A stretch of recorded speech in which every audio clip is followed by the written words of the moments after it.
માનસનો દેવ બની જાય સંતોના સંગમાં, માનસનો દેવ બની જાય, દેવ બની જાય સંતોના સંગમાં, માનસનો દેવ બની જાય, દેવ બની જાય સંતોના સંગમાં, માનસનો દેવ બની જાય, દેવ બની જાય સંતોના સંગમાં, સંતોના સંગમાં, સંતોના રંગમાં, સંતોના સંગમાં, ભક્તિના રંગમાં, સંતોના સંગમાં, ભક્તિના રંગમાં, સંતોના સંગમાં, ભક્તિના રંગમાં, કાયા નિર્મળ થઈ જાય સંતોના સંગમાં, કાયા નિર્મળ થઈ જાય સંતોના સંગમાં, કાયા નિર્મળ થઈ જાય સંતોના સંગમાં, કાયા નિર્મળ થઈ જાય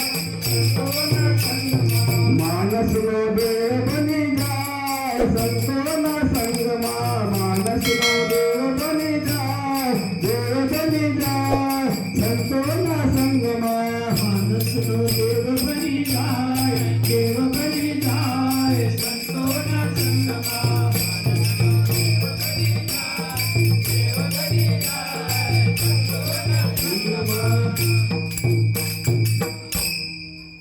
સંતોનો સંગ એવો હોય કે એમાં માણસ હોય, સાચો ભક્ત હોય તો એ ભગવાન બની જાય.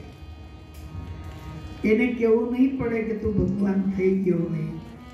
આજુબાજુ જોવાવાળા કહે કે એ તો ભગવાનનો માણસ છે, એને કઈ જરૂર કોઈની પડતી નથી. મારો ભગવાન, મારા પરમાત્મા એને ભૂખો સોડાવતો નથી. એને ગમે તે રીતે એની પાસે જઈને એની બધી જ ઈચ્છાઓ પૂરી કરી દે છે. માટે ભક્તોને એક જ વાર્તા કરવાની આવે કે ભાઈ સંતોના સંગમાં લાગો તો તમારું જીવન સફળ થઈ જશે. જીવન સફળ કરવું હોય, આ નરતનને પામીને તમારે ભગવાન બનવું હોય તો એના સિવાય બીજો રસ્તો મળે નહીં. આ રસ્તે જશો તો ભગવાન બની જશો, એમાં કોઈ શંકાને સ્થાન નથી. રામ આયા બે હાથ લઈને આયા, કૃષ્ણજી આયા બે હાથ લઈને આયા, અને આ જ જગતમાં 5000 વર્ષ પૂર્વ એમને ક્રાંતિ કરી. પોતે સાંદીપનીજીના આશ્રમમાં ગયા અને હું કોણ છું, હું ક્યાંથી આવ્યો છું, મારો સ્વરૂપ શું છે, હું કોણ છું ને ક્યાંનો છું, એ જ્યારે સાંદીપનીજી એમને બતાવી દીધું ત્યારે એ ભગવાન બન્યા. રામજી પણ એવી જ રીતે વશિષ્ઠજીના ચરણોમાં ગયા અને એમને પોતાના સ્વરૂપની ઓળખ કરી લીધી, ત્યારે એ ભગવાન બની શક્યા. આજે એવા સંત આ જગતમાં વિચરે છે, ફરે છે.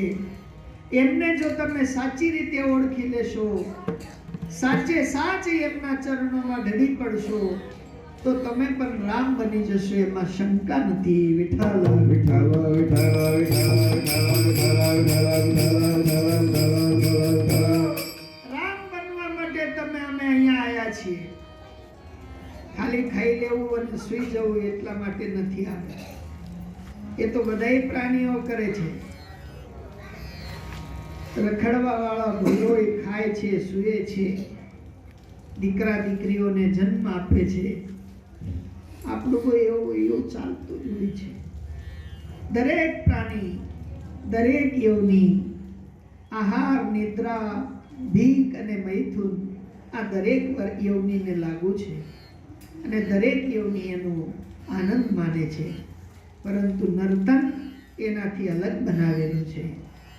દરેક પ્રાણી દુઃખ ભોગવે છે, સુખ ભોગવે છે, પરંતુ મનુષ્ય દુઃખ અને સુખ વેચી લે છે, એકબીજાને કહી શકે છે. તો એવી રીતે આપણે બધાએ જો જાગતા થઈ જશું, સંતોને પૂછીશું કે મારો ઉદ્ધાર કેનાથી થાય, મારે ક્યાં જવું, મારે શું કરવું, મારે ભગવાનને પામવું હોય તો કેવો વિચાર શીખવો, આ બધી બાબતો જો અમે સંતોને પૂછી લઈશું તો સાચે સાચ ભગવાનના થઈ જશું. અને ભગવાનના થવા માટે આ નર્તન ભગવાને તમને ને મને બધાયને આપ્યું છે. આ નર્તનનો વિચાર કરો. આ તમને ઘડી ઘડી મળવાનું નથી.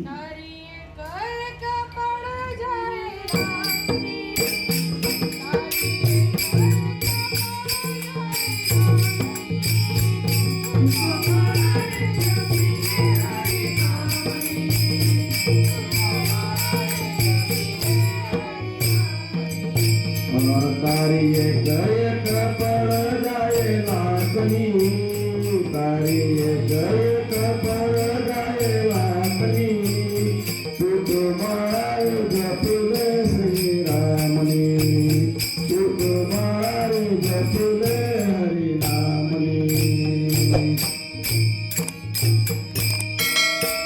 એક એક પળ લાખોની છે. અરે સાધુઓ તો એવું કહે છે, ભાઈ કે તું જો એક શ્વાસ બગાડતો હોય તો 3 પૃથ્વીનો મોલ તું ચૂકવે છે. કેટલી પૃથ્વી? કબીર કહે કમાલ को क्यों बजावत है ढोल, एक सांस निकल गई तो 3 पृथ्वी का मोल. કેટલી કિંમત એક શ્વાસની. તમારી અમારી પાસે શું છે? કશું નથી. એક રહેવાનું ઘર હોય, થોડી ખેડવાની ખેતી હોય, 2-5 ઢોર હોય, 2-5 માણસો કાપતા હોય, એનાથી વધારે નથી. લંકામાં રહેવા વાળા રાવણ પાસે જેટલું હતું એટલું આપણી પાસે નથી. એનું બાથરૂમ તોડેલું એમ કે રાવણનું બાથરૂમ તોડેલું ને 25 ટ્રેક્ટર એમાંથી સોનું નીકળેલું. કેટલા ટ્રેક્ટર? અમારું બાથરૂમ તૂટે તો મજૂરી બી નહીં નીકળે. મજૂરે 10 વાર આવીને કે પૈસા આપો છે, ને મારો જેવો મજૂર હોય તો બેહી રહી, પૈસા આપે પછી ઉઠી. જેનો 25 ટ્રેક્ટર કાટમાળ નીકળતું હોય એ રહ્યો નહીં. અમારું તો શું? અમારું કાંદા મૂડી જેવું કામ છે. કોઈ બી છીલે લે, કોઈ બી કાપી લે, ખાઈ જાય એવું છે. એનાથી આપણું થવાનું નથી. થવું, બનવું અને કરવું એ ત્રણેય વસ્તુને ધ્યાનમાં રાખો. મારે ભગવાન જેવું થવું છે, મારે ભગવાન જેવા દિવ્ય કાર્ય કરવા છે.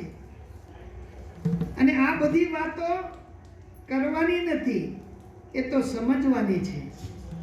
જે સમજી જાય, જે સદગુરુની શાન સમજી જાય એનું કલ્યાણ થઈ જાય. પણ જેને સદગુરુની શાન સમજતી ના હોય એ સમજી ના શકે. એક બાવા હતા અને એમની બાજુમાં એક અજ્ઞાન જીવ રહેતો હતો. અને એ અજ્ઞાન જીવને થોડી તંગી આવી ગઈ પૈસા ટકાની. એ બાપડો વિચારમાં પડ્યો, શું કરવું શું કરવું. એના બાપ દાદા થોડાક પૈસાદાર હતા. એમને થોડુંક રાખી મૂકેલું કે ભાઈ દીકરાને કંઈક કામ લાગે. એમ ત્યાં ભગવાનનું મંદિર બનાવેલું હતું ને એ મંદિરમાં 2 વસ્તુ એમને સોનાની મૂકેલી હતી. એક તો ગણપતિ દાદા હતા, અને ગણપતિ દાદાનું વાણ શું આવે? મૂષક, એટલે ઉંદરમાં. હવે એને વિચાર કર્યો, ભગવાન તો આપે જ છે, મને ભગવાને આજે બુદ્ધિ આપી કે મેં આ બંને વસ્તુ સુનારને ત્યાં લઈ જાઉં અને તોલીને પૈસા લઈ આવું. હવે બાપડો નીકળ્યો અને સુનારના ત્યાં ગયા. અને સુનારના ત્યાં જઈને એને પૂછ્યું કે ભાઈ ગણપતિ દાદાને તોલતો? એ એમ કે આ 5 તોલા છે, એના 3 લાખ આવશે. પછી પાછું એમ કે હાલે તો મૂષક દાદાને તોલ, એ એમ કે 15 તોલા છે, એના વધારે પૈસા આવશે. એમ કે જા, તને કઈ ભાન છે? ભગવાનની કિંમત ઓછી લગાડે અને એના વાહનની એમ કે વધારે લગાડે, કઈ ભાન છે? લાવ, તને કઈ અક્કલ નથી, તું સોનાર એમના એમ થઈ ગયો. એક દુકાન ગઈ, બીજી દુકાને ગયો, બીજી દુકાને પણ એને એવી જ વાત મળી. એ પાછો ફરી આવ્યો ઘરે. એને વહુને કીધું કે બેન, આ તો આપણા બસની વાત નથી. લોકો ભગવાનની કિંમત બહુ ઓછી ગણે છે. આપણે ભગવાનને મોટા બનાવવા છે, નાના બનાવવા નથી. હવે તમે વિચાર કરો, જે માણસ ઘોડા પર બેસે એ ઘોડાથી નાનો જોઈએ કે ઘોડાથી મોટો? હવે ઘોડો નાનો હોય અને માણસ મોટો હોય તો શું થાય? બેહી જાય. એ 2 દિવસ ફર્યો, 4 દિવસ ફર્યો, 15 દિવસ ફર્યો. લેનદાર તો આવતા હોય રોજ દરવાજે, લાવ ભાઈ પૈસા લાવ. તું કાલે કહેતો હતો, આજે કહેતો હતો, લાવ પૈસા લાવ. એ વિચારમાં બેઠો. પણ એક સંત એ ગલીમાંથી નીકળ્યા અને એ સંતને જોઈને પેલા ભાઈએ બોલાવ્યો, સાધુ મહારાજ, અમારા ઘરે પધારો. ખાવા પીવાનું તો કંઈ મળશે નહીં, પણ તમને કાળી ચા પાઈશ. અમારને દૂધવાળા એ નથી આવતા ને આવે તો પેલી થેલીનું દૂધ લઈને આવે. એ અમારે ત્યાંથી લેવાય નહીં. સાચી વાત છે એમ કે ભાઈ કાળી ચા પીધી અને સાધુને વાર્તા કરી કે ભાઈ મહારાજ, અમારે ત્યાં તો બહુ નુકસાન થયું અને અમે બહુ તંગીમાં છીએ. પૈસાનો બહુ કટોકટીનો માહોલ છે અને અમારે આ ભગવાનને ને ભગવાનના વાહનને વેચી દેવું છે. તો સાધુ દૂરદૃષ્ટિવાળા હોય છે, ખાલી નાનો અમથું જોઈને ચાલતા નથી. એવા દૂરદૃષ્ટિ સંત ત્યાં મળ્યા અને એમને કીધું કે ભાઈ તારે પૈસાની કેટલી જરૂર છે? તો 15 તોલાના કેટલા થાય? 9 લાખ. અને 5 તોલાના કેટલા થાય? 3 લાખ. 9 ને 3 12 લાખ. એમ કે મહારાજ 12 લાખ આવી જાય તો બધું દેવું ચૂકવી દઈશું અને ગામ જતા રહીશું. અમારું ગામ એમ કે જળગાંવ પાસે જ છે, જતા રહીશું. ઠીક છે એમ કે ભાઈ તારે બંને વસ્તુ વેચી દેવી છે? તો હા એમ કે મહારાજ. તો એને લઈને પાછા ગયા. જે સોનારે કીધું હતું કે ભગવાનના પૈસા ઓછા આવે અને મૂષકના વધારે આવે, ત્યારે એ સંતએ એને શાન આપી કે ભાઈ તું સોનું છે ને બધું મિક્સ કરી લાવ, મૂષક અને ભગવાનને એકત્રિત કરી લાવ એમ કે, અને પછી તોલજે. અને પછી તોલાયું અને તોલાઈને એને કીધું કે ભાઈ બધા થઈને 12 લાખ આવશે. આ બરાબર થયું કે મહારાજ, આ તો એમ કે ભગવાનની કિંમત ઓછી અને મૂષકની વધારે. પણ એને ગાંઠપણ હતું. એને ખબર નહોતી કે મૂષકમાં જે છે એ બી સોનું છે અને ભગવાનમાં જે છે એ બી સોનું છે. અંજાન હતો અને અંજાન હોવાના કારણે એ રોજની આપણી દશા બદલાતી હોવા છતાં બદલાઈ શકતો નહોતું. એવી રીતે કોઈ શાન બતાવવા વાળો સંત આવે અને ઉંદરમાંનું સોનું અને ભગવાનમાંનું સોનું એક કરી દે, જીવ અને શિવનું એક કે કરી દે અને કહી દે કે ભાઈ તું જીવ નથી, તું શિવ છે. જ્યારે શિવ અને જીવનું એક કે થઈ જાય ત્યારે કિંમત આપણી વધી જાય અને આપણું દેવું ચૂકવી જાય. વિઠ્ઠલ વિઠ્ઠલ વિઠ્ઠલ વિઠ્ઠલ. એવા સંતોને અમે જાણતા નથી, ઓળખતા નથી. આંખમાં કાળી પટ્ટી બાંધીને ફરતા હોઈએ છીએ. સાધુ મહાત્માઓ કહે છે કે ભાઈ કાળી પટ્ટી છોડી નાખો. અજ્ઞાનની પટ્ટી કાળી જ્યાં લગી આપણા માથે બાંધેલી હોય, આંખ પર બાંધેલી હોય, ત્યાં લગી મારા દિવ્ય સ્વરૂપ એવા પરમાત્મા ઓળખાય નહીં, દેખાય નહીં અને અનુભવાય નહીં. સાધુ તો અનુભવમાં લાવી દે છે અને જ્યારે અનુભવમાં ભગવાન આવે ત્યારે આપણું જીવન ધન્ય બને છે. જ્યાં લગી અનુભવમાં ભગવાન નહીં આવે, ઓળખાય નહીં, દેખાય નહીં, સમજાય નહીં, ત્યાર લગી આપણે અંધકારમાં ફરીએ છીએ. અને એવો અંધકાર બાદ કરવા માટે આ મનુષ્ય તન તમને અમને બધાને મળ્યું છે.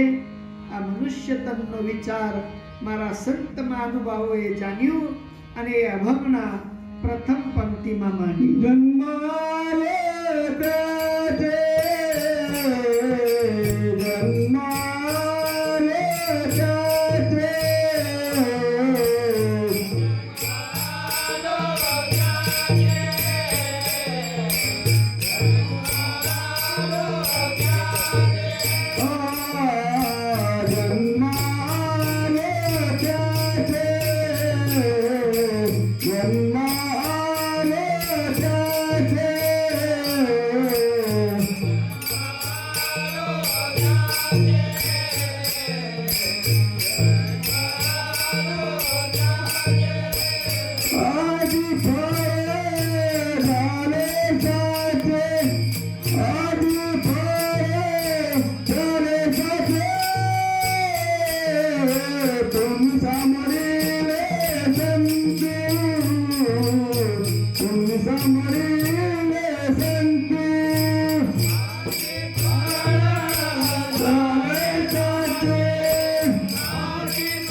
Somebody